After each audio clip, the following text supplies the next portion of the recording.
जय जिजाऊ जय शिवराय। मी उमेश शेवगण मराठी साम्राज्य या युट्यूब चॅनलवरती तुम्हा सर्वांचं सहर्ष स्वागत करतो। कोकणातील शेती आणि फळबागांच्या मुळावर उठलेल्या वानरांचा आणि माकडांचा बंदोबस्त करण्यासाठी त्यांची नसबंदी करण्याची योजना आहे। हिमाचल प्रदेशच्या धर्तीवर राज्यातील कोकण पट्ट्यात माकडांची नसबंदी मोहीम राबविण्याच्या परवानगीसाठी केंद्र सरकारकडे प्रस्ताव मांडण्यात येणार आहे, अशी माहिती राज्याचे वनमंत्री सुधीर मुनगंटीवार यांनी दिली आहे। कोकणातील फळबाग आणि शेती माकडांमुळे संकटात सापडल्याचे चित्र आहे। तसेच वानरांच्या झुंडीकडून घराची कौले, नळे, पत्र्यांची नासधूस होऊ लागल्याने वाड्या वस्त्यावरील रहिवासी भागातही अनेकदा दहशतीचे वातावरण असते।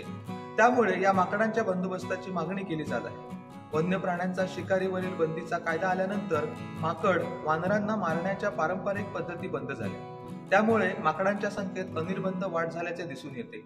माकडांच्या या टोळ्या शेती व फळ पिकावर ताव मारतात, तसेच मोठ्या प्रमाणावर नासधूस करतात। त्यामुळे आंबा, फणस, भाजीपाला आणि फळभाज्यांचे मोठ्या प्रमाणावर नुकसान होते। अनेकदा हे उच्चाती माकड आंब्याचा अख्खा मोहरच ओरबडून टाकतात। माकडांपासून संरक्षणासाठी नेमावे लागत असल्याने राखणीचा अतिरिक्त खर्च सोसावा लागत आहे। वानरांचा उपद्रव थांबविण्याच्या मागणीसाठी कोकणात स्थानिक पातळीवर आंदोलने, निवेदने झाली, मात्र त्यावर तोडगा निघाला नाही। या वन्य प्राण्यांमुळे झालेले नुकसान दाखविणे तांत्रिकदृष्ट्या अशक्य असल्याने कोकणवासियांना नुकसान भरपाई देखील मिळत नाही। या संदर्भात मंत्री मुनगंटीवार म्हणाले की कोकणात माकड वानरांच्या उपद्रवामुळे शेती, फळबागा तसेच घरांचे मोठे नुकसान होत आहे। या समस्येवर उपाययोजना सुचविण्यासाठी नेमलेल्या समितीत नुकसान भरपाई देण्याची पद्धत बदलण्याची तसेच हिमाचल प्रदेशाच्या धर्तीवर नसबंदीचे 2 पर्याय समोर आले। हिमाचल प्रदेशमध्ये नसबंदी मोहिमेचा फायदा झाला आहे, मात्र त्यासाठी केंद्र सरकारच्या परवानगीची आवश्यकता असते। हिमाचल प्रदेशात माकडांच्या संख्येवर नियंत्रण ठेवण्यासाठी नसबंदी मोहीम राबवण्यात आली।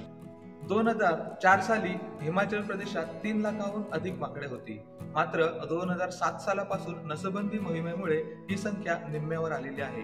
2020च्या गणनेनुसार आता तिथे 1,36,443 माकडे उरली आहेत। या मोहिमेत सुरुवातीला माकडांना पकडून त्यांना नसबंदी केंद्रातील पिंजऱ्यात ठेवले जाते।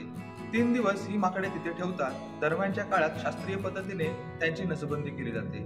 नसबंदीनंतर काही काळ ही माकडे निगराणीखाली ठेवून त्यांना पुन्हा एकदा नैसर्गिक अधिवासात सोडले जाते। हिमाचल प्रदेशचा हा नसबंदीचा उपाय आहे, तो आपल्याला कितपत योग्य वाटतो हे आम्हाला कमेंट बॉक्समध्ये कळवायचं आहे। धन्यवाद।